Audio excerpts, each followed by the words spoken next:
I want to hear about this therapist because I know she kind of changed. She Yeah, she changed your life. And I heard about some really awesome exercises and activities that you were given. Like, I also believe that like action, right? Yep. Talk therapy is talk therapy. Yep. The reason I like 12-step recovery so much for me, I've been to a lot of therapists. So 12-step was the first thing that was new to me, where it was like, I would say, I'm having a really hard time. And my sponsor would say, I'm sorry to hear that. Go reach out your hand and help someone else. And I was like, ma'am, I don't think you heard me. I'm struggling. And she's like, go offer to help another addict. And I was like, okay.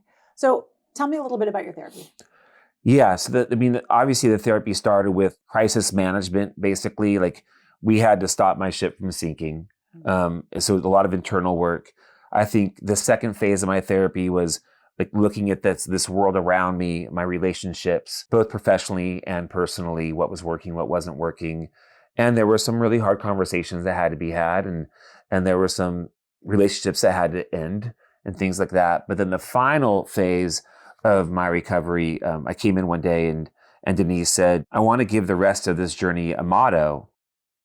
And she said that until you know what it means to live a life that's not about you, you're never going to truly feel better. And I say something very similar to what you said. It's like, okay, I'm kind of a narcissist. I work in the most narcissistic industry in the world. I have days where I want to take my own life.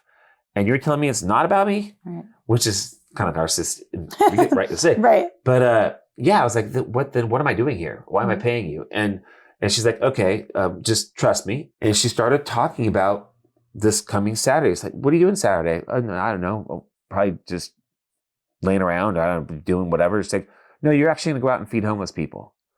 And then next Saturday, you're going to paint over graffiti. You're going to pick up litter. And every single Saturday, I would go do this thing that wasn't about me. And it was that repetition, this once a week repetition of doing this. And picking up litter kind of became my jam. I don't know why, but I'd be out in LA and everyone's asleep and I have my rubber gloves on, my trash bags and my belt loops. And I knew the Meals on Wheels people, the dog walkers, and I'd be out just picking up litter. And before I realized it, I found so much peace. And it was like a warmth in my heart that I remember feeling. And one Saturday I was out picking up litter and eventually people started joining me. I made t-shirts like the LA Street Team, which I never talk about that, but it became a thing, you know? But I was out picking up litter one day and somebody's called me to go to a celebrity's house for a party. And I said, guys, I'm out picking up litter right now. I'm cool. And it was like, okay, first of all, I just outed my secret. And I'm sure you know plenty about secrets. Which, turn out could also be our sickness. But I wasn't very public about what I was going through when I was in the heart of it. But secondly, this is what Denise meant. Like by doing things that weren't about me, I actually found myself again. And it was these simple picking up litter, like, planting a tree, reading to elderly people at a community center. And it changed my life, forever. It's so friggin' powerful. It's like, wild. How powerful Yeah. it is. There's somebody listening to this right now. Yeah. That this is exactly what they need to hear to change their life. Yeah. Yeah. And it's gonna. So you're picking up litter, you're doing your once a week exercise, you're changing. At what point do you decide to make the leap from that one industry to create what you created next? Well, so I got the idea that I was going to write a book. And I called my good friend Kelly and I said, Kelly, I want to write a book. And her response was, Matt, you don't even read books. How are you going to write one? Fair. I said, great, but I want to write a book. And so I started writing this book. And while I was working for Bombshell Poker during the day, when everyone left, I would use their printer and I would start printing copies. And I was like figuring this thing out. And as I knew nothing about book writing or what that world looked like. But Tony Orlando, the singer, heard about my book and he was best friends with the CEO of a major publisher. And next thing you know, this publisher called saying, hey, we heard you're writing a book and we want to sign it. And that doesn't happen to anybody. Ever. I'm like, okay, that's cool. They said, yeah, but you have to have an agent. So I'm like, 1-800 literary agent, trying to find anyone who will take a deal that I already had, right? And so I ended up writing the book with my friend Kelly, the first book. It was in 2007. And then eventually the book came out. And about a month after it came out, I received a letter from a woman from Palm Springs, and she was shared a story about she was driving down the road and saw a car pulled over on the side of the road with a woman hanging out of the car. And so the woman who wrote me, her name is Darby, she pulled over to see if this woman was okay. It turns out that the woman was there to commit suicide, and she was going to jump in front of an oncoming car.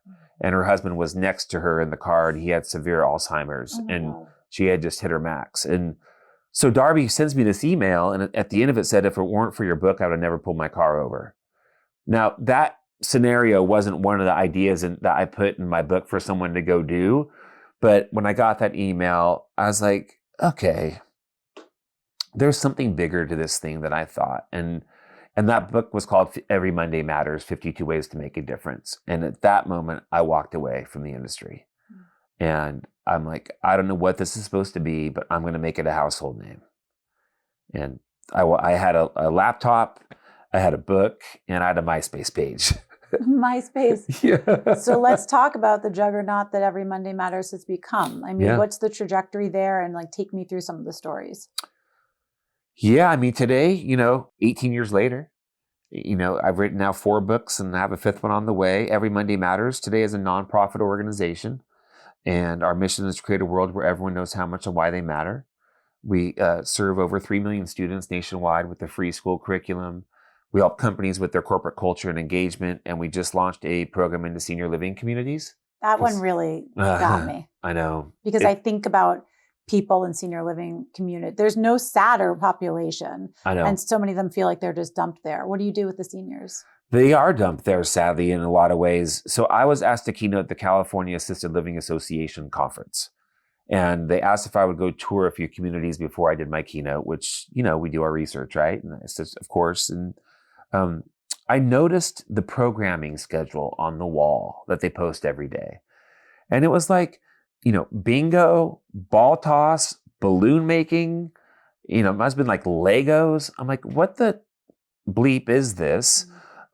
These are humans, and they deserve dignity and to be seen and feel like they're heard and loved. And so I got this idea to take our school curriculum that we create, and we have, thousands of hours of lesson plans that we've written, and adapt those into be 1-hour engagements that can be done in senior living communities led by their activity director, just like they lead bingo.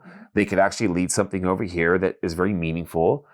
And we tested it for about 6 months, and it was a huge success. And during that pilot, one of the seniors, the community members, she passed away. And her daughter, at her celebration of life, told us that because of Every Monday Matters, her mom knew she mattered before she died. And it was the greatest gift we could ever given. And, it gets me every time I think about it. And so in some ways, we found ourselves in this place where we're serving kids in kindergarten, TK and K, and all the way to 12th grade. And now we're serving kind of end of life, and then with corporate kind of in the middle. And I just wanted to help people just feel good and to feel seen and heard and loved. And it became just a mission. Like I had this thought of, we have all these amazing nonprofits in the world solving for, clean water and food, food insecurity and shelter and illness, and you go down the list. But what if we solved for all of that, but we still didn't feel like we mattered, or we still didn't have our mattering? Like, have we really finished the race? And to me, the answer was no.